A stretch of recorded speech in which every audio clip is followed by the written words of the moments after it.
or Finswimming, jiu-jitsu, kickboxing. These are just some of the so-called unusual sports that Team Singapore athletes are taking part in at the 31st SEA Games. Olive Armshire with this report.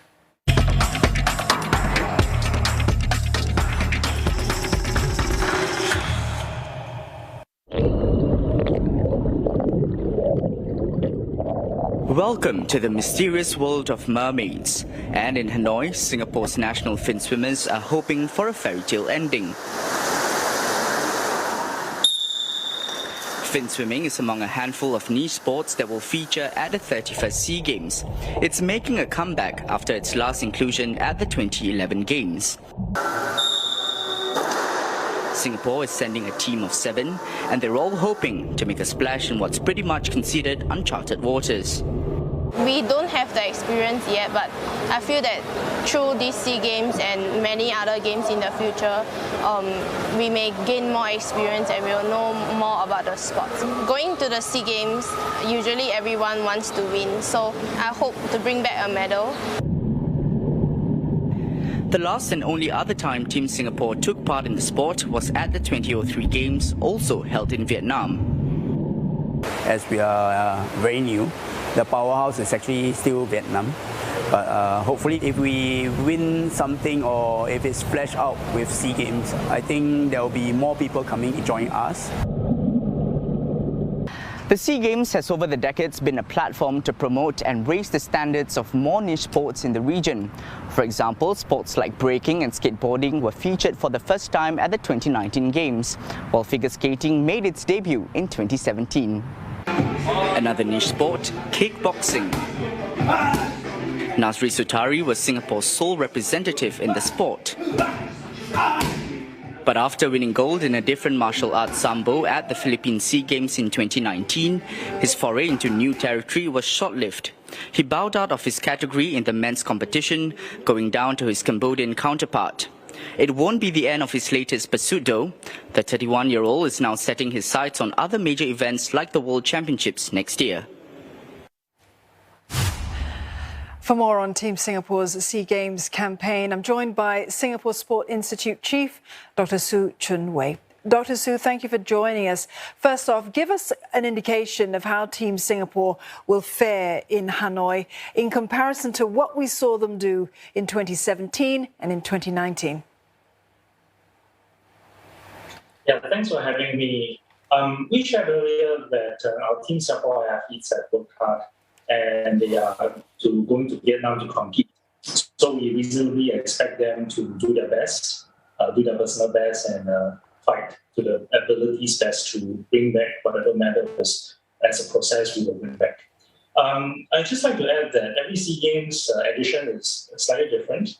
The host nation will select certain sports and events and exclude certain sport and events. So from edition to edition, it's slightly different in the overall number of sports and the type of sports that are played. So it's not an apple-to-apple comparison.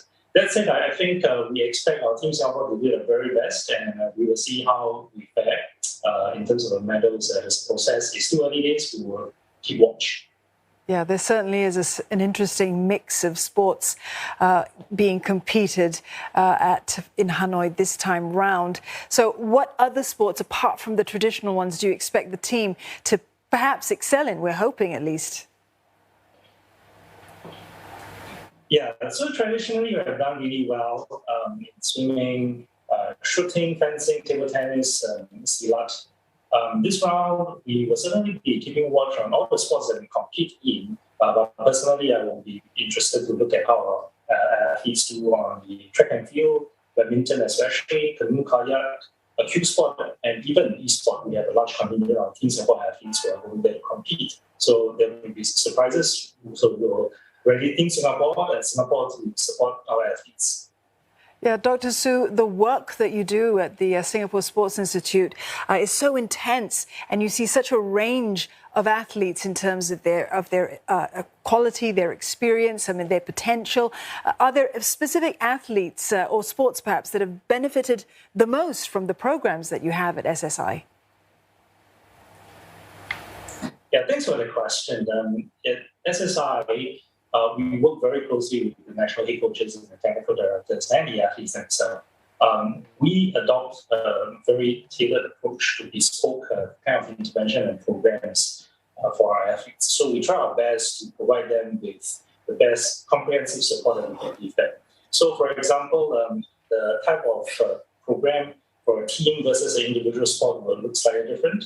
For, say, a net bearer sport like badminton and a time-based sport like swimming would be also different. So I think what I'm trying to say is that we endeavor to give each and every one of Team Singapore athletes the best support that we can afford them and support them to do their best. And were you also able to do that for Team Singapore in terms of what we saw during the pandemic? I mean, many had to do things differently. Training for Team Singapore for the SEA Games would have been, they may have had similar challenges.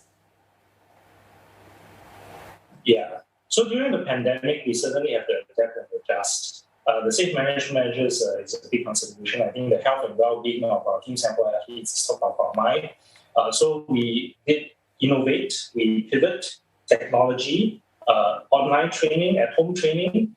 As far as the safe management measures are available to us, we can make the training as realistic and as intense as possible.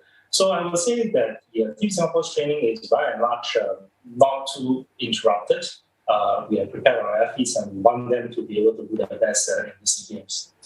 Yeah, we certainly hope the very best for their performance at the SEA Games. Dr. Su, thank you very much for joining me this evening. Dr. Su Chun Wei, the Chief of the Singapore Sport Institute.